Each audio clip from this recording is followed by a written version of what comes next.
Welcome to session 68 of the Bible in a Year commentary. If you started this series on the 1st of January, then today should be the 9th of March.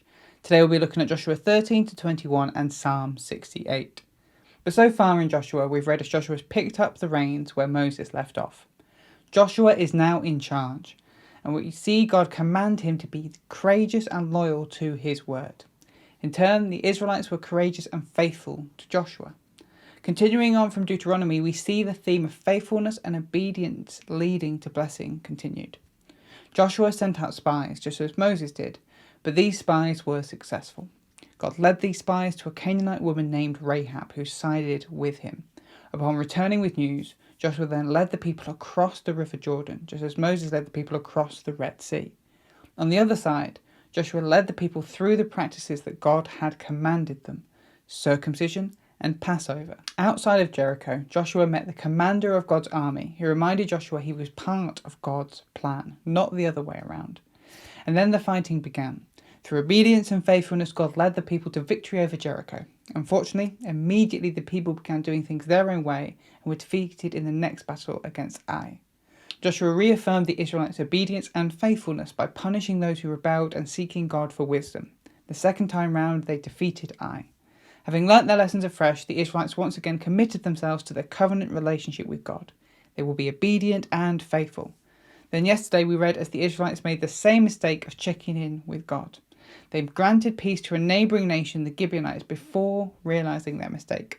God used this mistake to gather Israel's enemies together so Israel could defeat them together. We then read the list of the conquest in both southern and northern Israel, and Joshua led the people to victory through obedience. Now let's jump in with Joshua 13 to 21. Today's reading is a large one. If Joshua 1 to 5 was about preparing the people, and Joshua 6 to 12 was about conquering the land, then Joshua 13 to 21 is all about sharing the land.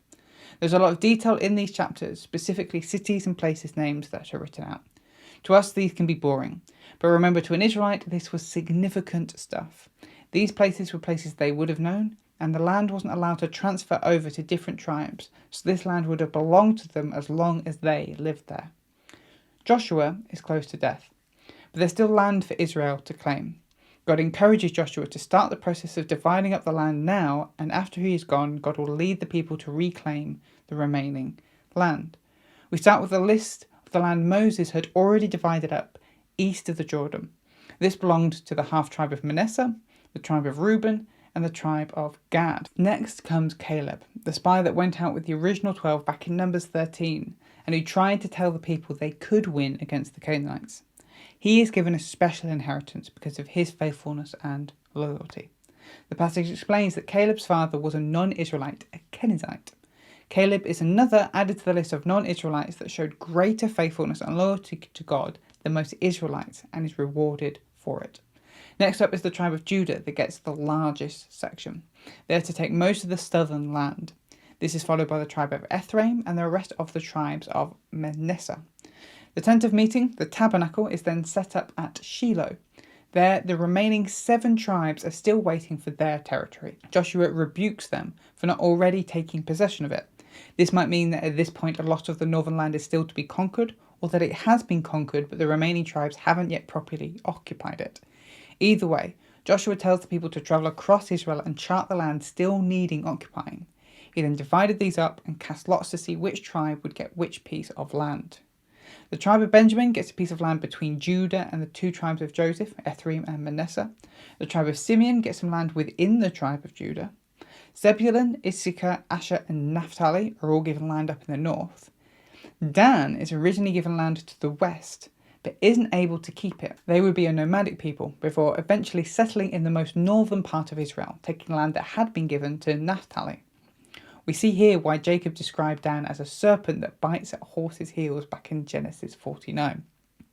Then, like Caleb, Joshua is given his own special inheritance for his leadership.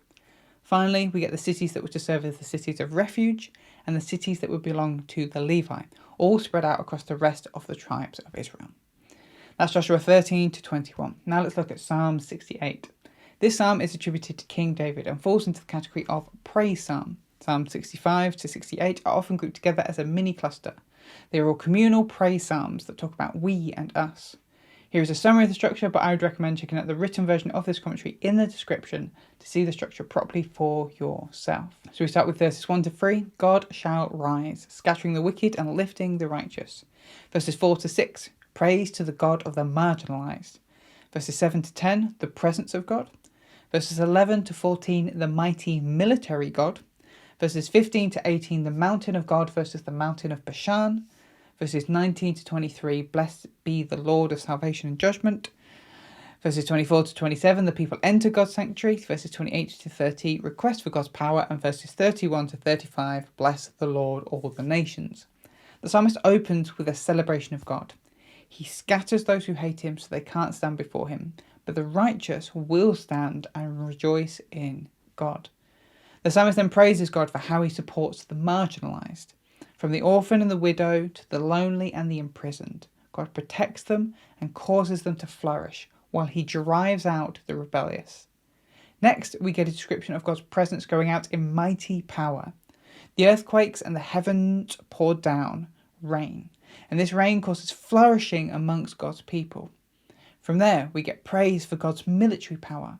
He causes kings to flee and creates so much bounty from defeating his enemies that the women who didn't even fight have to be brought in to help count it all. Next up is the comparison between God's mountain and the mountain of Bashan. Mount Bashan, along with Mount Hermon, is a mountain in the north that is often associated with the demonic and forces of darkness. Talking about the mountain of God and the mountain of Bashan is a way to talk about the war of the forces of darkness against God. But while the forces of darkness look on with hatred, God's army is bigger and he will ultimately defeat them and take them captive. The psalmist then turns back to God. He is the God of salvation and justice, just as the forces of Bashan are the opposite. God will strike them down and let his people have victory over them. Next is the procession into God's temple. Just as a victorious king has a procession back to their palace after a great campaign, the people gather and celebrate as they march back to God's temple after his great victory. All the people will be gathered, and they will offer gifts to God. And so the psalmist asks God to step in. What the psalmist has spoken of so far is an ideal future, where God will defeat his enemies and his people will flourish. Here, the psalmist is asking that God bring about this future. May God defeat his enemies and trample the wicked so all the nations of the earth can return to him. Finally, the psalmist calls all the people to praise God, the God of Israel, for his power and might. In Psalm 65 to 68, we've seen the praise of God's people build.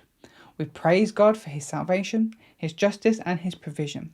And this is all built towards this future vision of a world where God has ultimately defeated his enemies and the forces of darkness so that all the earth can rejoice and celebrate in him.